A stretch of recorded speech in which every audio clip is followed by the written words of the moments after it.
Mga Lods, nakakita na ba kayo ng Little Godzilla?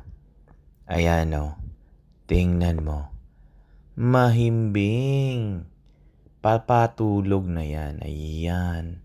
Akala ko natutulog. Nakadilat pala yung mata. Sabi ko, baka mangangagat. Di naman daw, sabi ng handler. Dito nga sabi niya, ginigising niya. Oy, gising! Gising dyan! Ayan, sabi niya. Yan, pero patulog na rin. Sabi ko, pwede bang hawakan? Hindi ba nangangagat yan? Sabi niya, hindi naman. Yan pala si Little Godzilla. May pet show kasi dito sa amin. Kaya yan, hinahawak-hawakan ko yan. Nilalaro yung balat niya. Ayan, yung kanyang parang sa manok atapay. Yun.